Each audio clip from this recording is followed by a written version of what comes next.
أعوذ بالله من الشيطان الرجيم بسم الله الرحمن الرحيم يوم تأتي كل نفس تجادل عن نفسها وتوفى كل نفس ما عملت وهم لا يظلمون.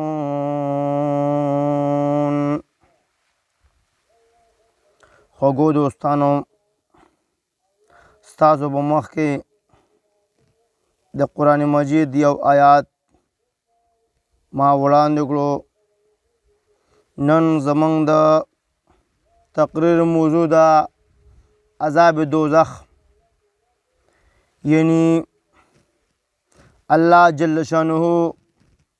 په صورت نحل آیات نمبر 111 کے فرمائی یوم تأتی کل نفس تجادل عن نفسها وتوفى كل نفس ما عملت وهم لا يظلمون.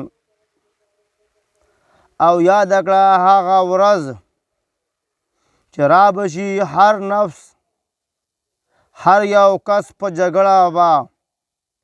جګړه به کوي، یعنی هر یو کس چې جګړه به کوي د خپل ځان خپل سره، یعنی د نیک عمل سره عیش معاش به ویني او وایي وا چې کاش کې نور مې هم کړی وی، او بد عمل سره به ناکار عذاب ویني،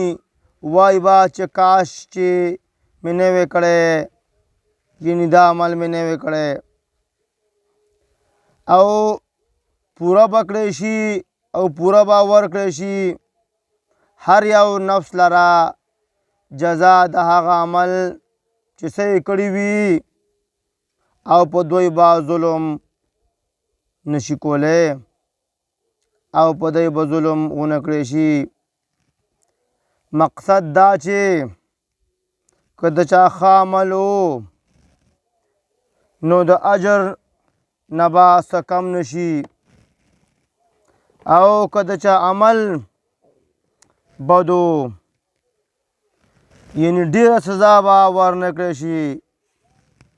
بلکې د خپل عمل به په اندازه به سزا ورکړی شي. نو ځکه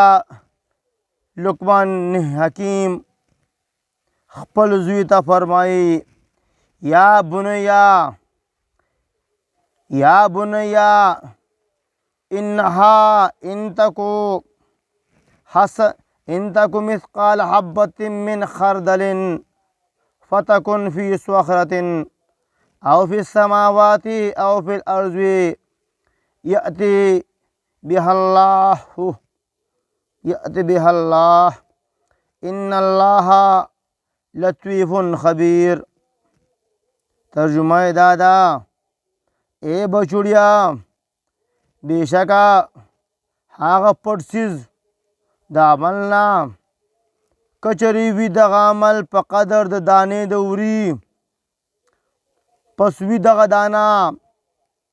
په صحرا کې او یا بر آسمانونو کې او یا د ځمکې په مخ باندې، نو رابوړي هغه الله تعالی میزان ته، یعنی تل ته، چې الله تعالی د باریک څیز لیدونکی دی او خبردار دی. یعنی دغه وړه دانه چې ده دغه به الله تعالی راړي،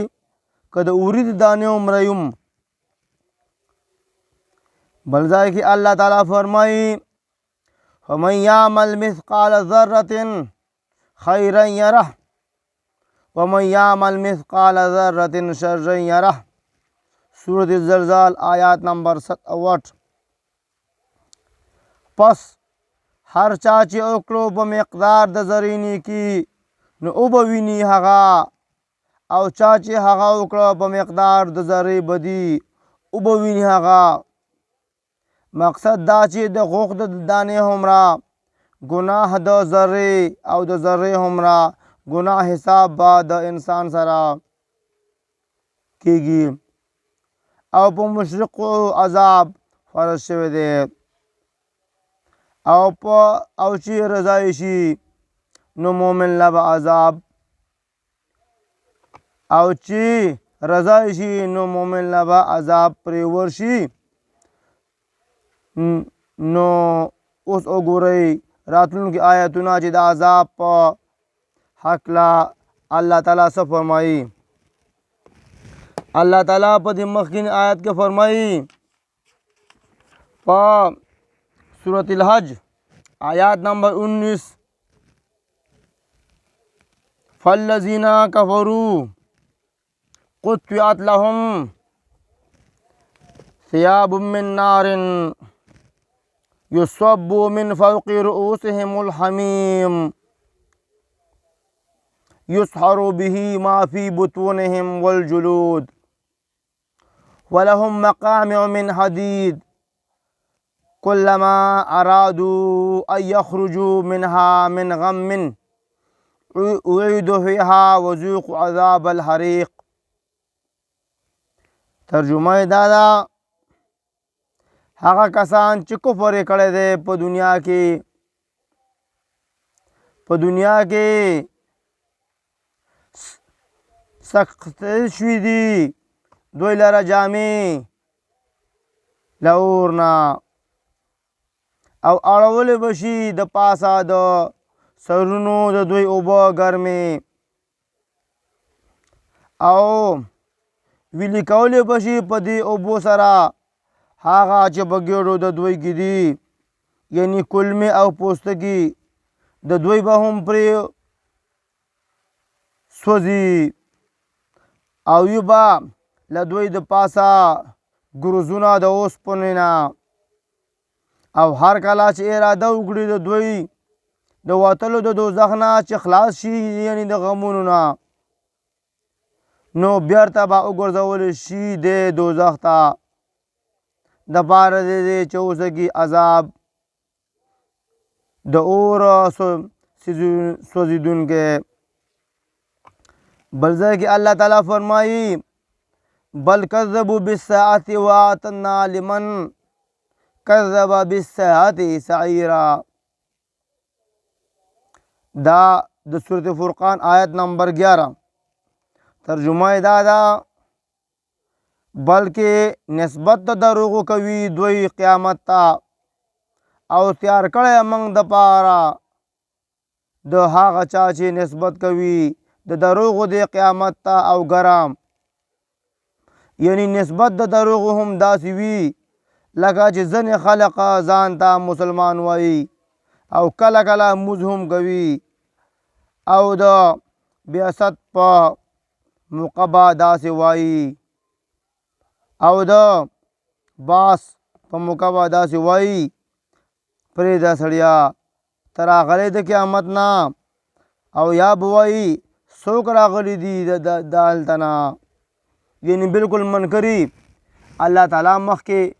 فرمایي په سورة فرقان آیت نمبر 27 او 28 کې یوم یعض الظالم علی یدیه یقول یا لیتنی اتخذت مع الرسول سبیلا یا ویلتا لیتنی لم اتخذ فلانا خلیلا. او یاد کړه هغه ورځ چې چکونه به لګوي ظالم سړی په لاسونو خپلو باندې او وای با چې کاش کې ما نیولې وې د پیغمبر اسلام لاره او بیا به وایي چې ای افسوس دی کاش چې ما نه وې نیولې فلانې سړی دوست. الله تعالی دې موږ د جهنم د اور نه بچ کړي او الله تعالی دې موږ لا په قرآن باندې د عمل کولو توفیق راکړي.